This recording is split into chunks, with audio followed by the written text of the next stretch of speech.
Coach Rhulani, after your sip, if you can give us a summary of the past 90 minutes, and congratulations on the win. Thank you. All right, thank you.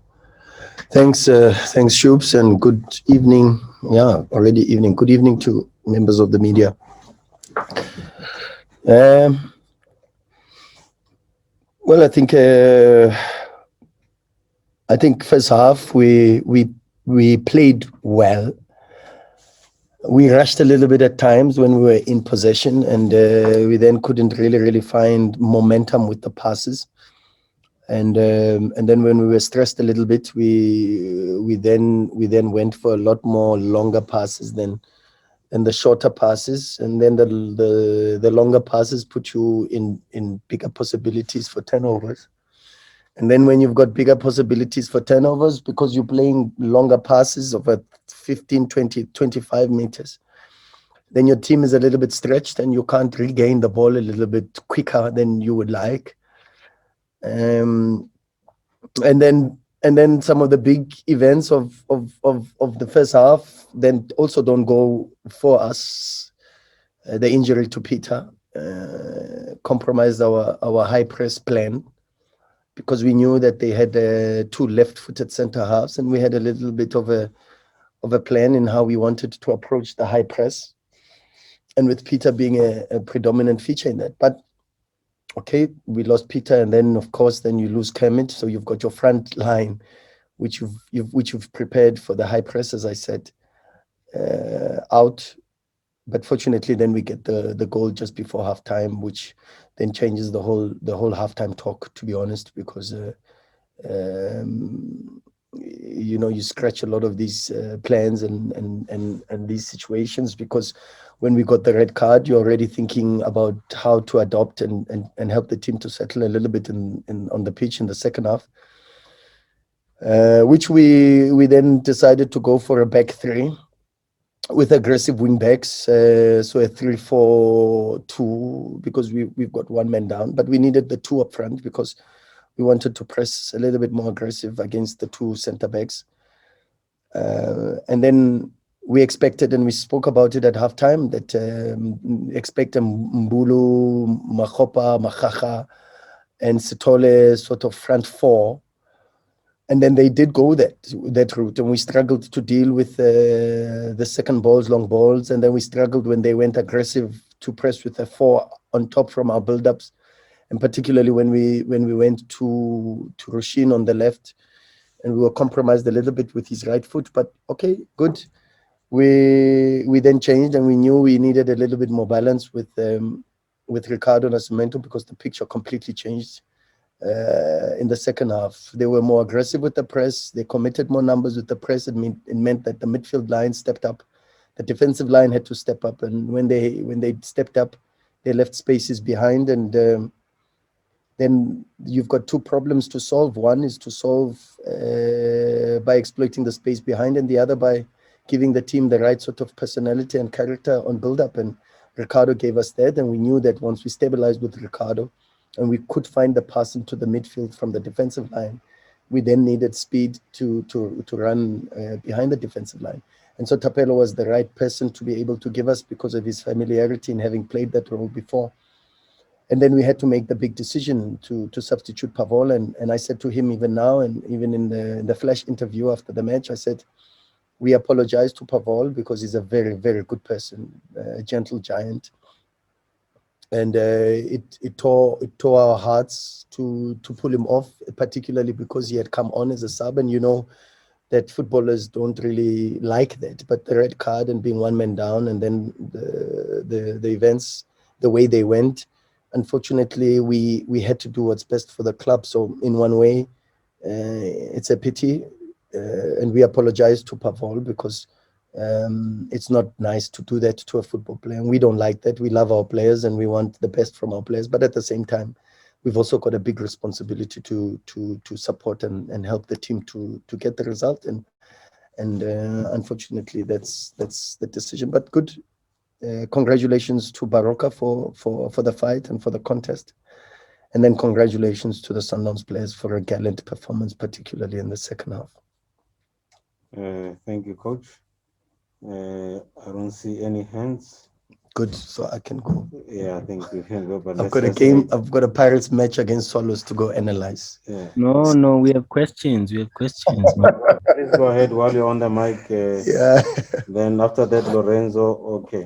Lorenzo, TT, please go ahead. Then Fidel, I don't know if you have a question, Mazola, after that. Can we have we'll keep it at 5 hands or 5 questions, please. So, Lorenzo, please go ahead. Coach, just update in the team news on Twitter, there wasn't Gaston Sereno listed as a player that wasn't unavailable, but he wasn't in the team today. Over the past few weeks, it looks like he was getting back into the lineup. Can you just shed some light over why he didn't play today? Yeah, I don't want us to dwell too much on Gaston and his unavailability today. I'd rather focus on the performances. I mean, what a performance by Andile Jali today. It was fantastic. Andile ran his socks off. I mean, you saw 89th, 90th minute, there was a counter attack that he led. Normally, we know after that type of sprint, high intensity run, there's some form of muscular complications thereafter. But he's been unbelievable this season, AJ, and a brilliant performance from young Pito. Very influential in our offensive schemes. Very intensive and intentional with the usage of the ball. And then, of course, Tembazwane, special, how he leads the front line. So I'd like us to focus a lot more on these players that were on the pitch and helping the team. And we will speak about Gaston when the time is right. But at this moment in time, I'd prefer not to comment on Gaston's unavailability. Thank you, Coach. TT, Shabala Batula. Coach, grand. Mnanda Tamwena. Grand, Coach, grand. You know, it always keeps us inspired to see you doing this both sides. I mean, Epukwinoko na Sundowns, you're still winning, but there's a topic for another day. Coach, I just want to find out something from you. Having spoken, probably I just take it that you've spoken to Romeo after the red card. I mean, definitely, Coach, it has something to do with his behavior towards the match official. Where is your headspace as the coach and actually as a technical team when one of your senior and trusted player who has not had game time that you've trusted with the role that you even explained in the pre-match that he needs to get in and be this, that, and the other, and then he does this on the field. And to 10, Coach Ref Makalima, do you perhaps know? No, Temba. I spoke to Romeo because I saw it on TV. I had already walked into the change room to prepare for the halftime talk and to cut clips to show to the players. And I saw it on TV. When he walked in before everybody else, and I then questioned what had happened. I was also a little bit emotional in the sense that for me, my biggest worry was the next game. You know, because when you lose Peter and then you lose Kemet on a suspension, you then worry because you've lost two of your strikers. So yeah, we'll find out. The first yellow card looked a little bit soft, in my opinion, but I can understand why he was booked for that because there does seem like there was a bit of a scuffle and all of that. But these are handbags, man. These are part of these things that happen in football, and maybe talking to both players would have been sufficient. But all right, we focus on trying to find solutions for the Pirates match because that's the next match, and I don't want to dwell too much on the Romeo situation. TT. Thank you, Coach. Fidel, one question each, guys, please, so that we can get the other hands. Fidel. Sbonge. Thank you. Evening, Coach. Evening, colleagues. And congratulations, Coach. Tough 3 points. I'm sure you've seen the new DSTV Compact Cup what have you made of it? And can you imagine, losing a player like Shalulile to a tournament like that, which has no bearing on anything, when you have things like Champions League ahead and the league to wrap up? What have you made of the competition and the concept? Thank you. Yeah. Yeah, thanks, Fidel. Look, to tell you the truth, Fidel, I don't know too much about the competition. I listened to the presser yesterday. The presser came while we were on the pitch, and then I listened to the catch-up version. And I'm still not so clued up.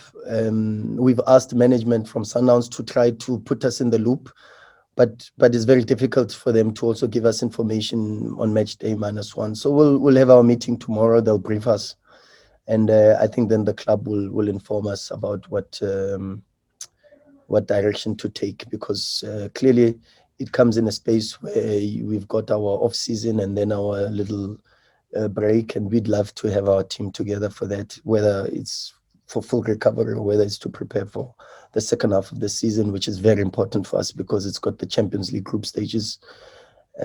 And then also it's the business end of the season where trophies are won and lost. So yeah, we'll see. We'll see how it goes, and we'll take it from there. But I don't think I've got enough information about the tournament to give you a very concrete and conclusive answer. So you'll forgive me for that. Thank you, Coach. Mazola, Malefe. Thanks, Shupi. Coach, my question, just looking ahead a little bit with the Pirates game on Friday, I think it is. I mean, obviously, I'm assuming you would have planned ahead, but to warn the players against maybe complacency. I mean, over the last couple of seasons, it's really been a mismatch between Pirates and Sundowns. How do you sort of navigate that the players don't go into the game a bit maybe too complacent, a bit too proud of what they've done against Pirates over the last few seasons? If there is any level of complacency for that match, and that is a big if, and I'll tell you why I say it's a big if, but if there is any level of complacency, then and if there is one team that can be forgiven for being complacent, is Mamelodi Sundowns. If you've lost one game over 2 seasons, your last match was against Al Ahly. You've gone, I don't know how many games you've gone in total, because for me, I focus on winning football matches and not these records. But if there is a team that has the right and has bought itself the right to be complacent, it is this team. This team doesn't get enough appraisal. This team doesn't get enough recognition for the amount of work that they've done. Being 2 points away from possibly the best performance in relation to a calendar year and setting so many records in the process. Winning games, playing at such a high level with consistency and intensity and aggression, and fighting like today they fought to win football matches. You can forgive them if for 1 or 2 games they don't play well.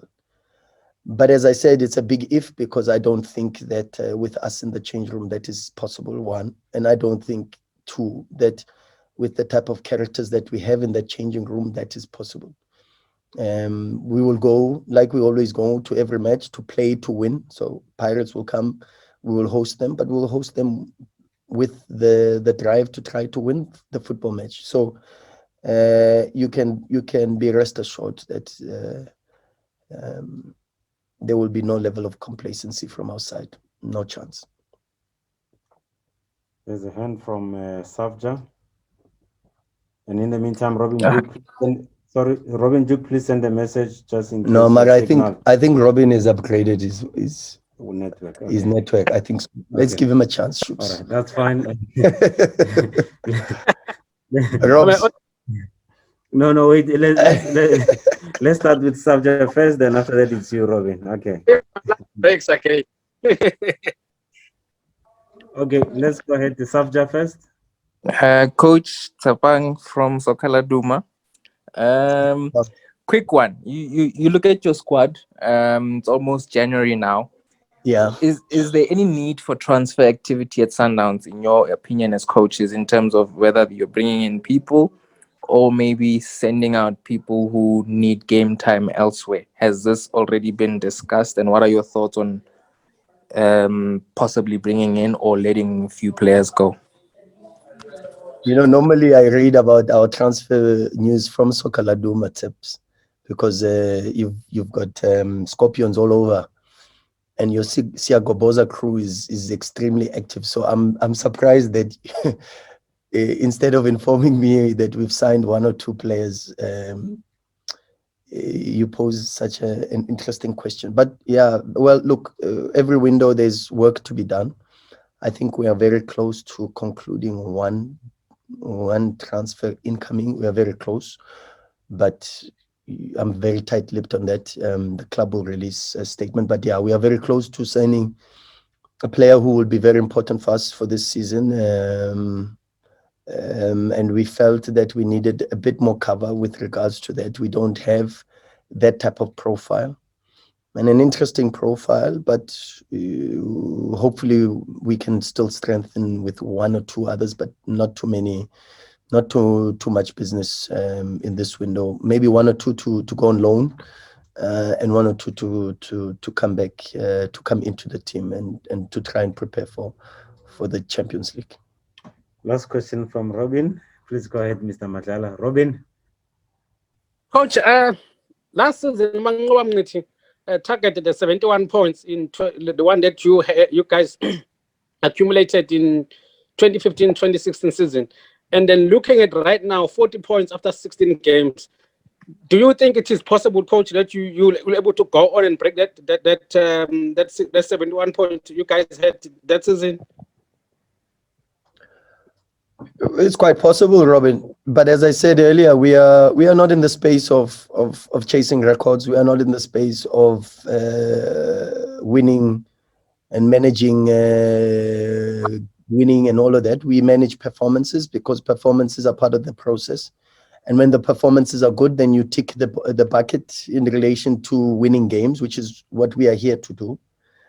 And then, of course, the follow-up consequences of winning football matches is to win championships and trophies, which is what we are in the business of doing at Mamelodi Sundowns. This institution is about winning every single game. But to do that, you've got to make sure that you are at the right level of performance. You are at the right level of focus. And this is what these players do. They perform at the right intensity with the right aggression on the pitch. We spoke about what type of team we want to be at the beginning of the season, and already you can see that we are a team that not a lot of people like to play against. We have a very awkward way of playing, and very measured. I was listening to Mushine Trugal's podcast interview just last night, and very interesting in how he actually described our playing model and some of the bits and pieces that he spoke about in relation to how we compare to a lot of overseas teams. And we took that with a lot of humility and appreciate the kind words. But also at the same time, we want to continue to improve and continue to work hard because we know how long this season is going to be. We know how difficult it is to be able to win the championship in this country. And ours is just to continuously go beyond the milestones, which then means 2 weeks ago, we told the players congratulations on getting the 30 points mark, which means you stay in the PSL once more. And today they get the 40 points mark, which then means that we are guaranteed a top 8 finish. Over the last couple of years, 36, 37, maybe 39 points guarantees you a top 8 finish. So 40 points, definitely for sure, we finish in the top 8. So congratulations again to our players for finishing or overstepping a landmark. But, all these small achievements need to be appreciated because it's a biblical principle. For you to be blessed with even bigger and greater things, you've got to appreciate the small. And we just live in that space where we've got this minute very telescopic, microscopic sort of focus rather on the here and the now. And the next one is Pirates. So we recover, we rest tonight. We come back in for regen and do some tactical work with video analysis on our next opponent. And so there's a lot of work to be done for corrections tonight to watch this game. And then to watch Pirates' last 2 or 3 performances, which means we have to go back to the Swallows match that they've got today, and then also try to look at their game against Baroka, try to look at their game against Cape Town City, and those are the ones that are on the library, and maybe even go even deeper and deeper, because they deserve a lot of respect. They're turning the results now. And you see the position that they now sit in, that gives them a lot of confidence. I saw within the first 3 minutes they were already 1-0 up through Shandu, who's now scored in 2 consecutive matches as a fullback even, so yeah, very awkward structure with Pirates. Paseka Marco is playing a very, very different role. Hoto is very important for them. So there's a lot of work. So we've got a lot of work. So analysis and corrections, and to prepare these players for the next match. But kudos, like once more, kudos, hats off to this incredible group of players. Congratulations to our technical team, Coach Mangoba, Coach Steve Kompela, the entire support staff, including our analysts. Congratulations to the senior management of the club for their support and everybody involved, and also congratulations to our fans. This one was very important for them, and well deserved. There were games that we've won, we feel not so good, but today a well deserved 3 points, and congratulations to Mamelodi Sundowns for bagging the 3 points against a very, very difficult side. Thank you, Coach. Thank you, Thank guys. you, members of the media.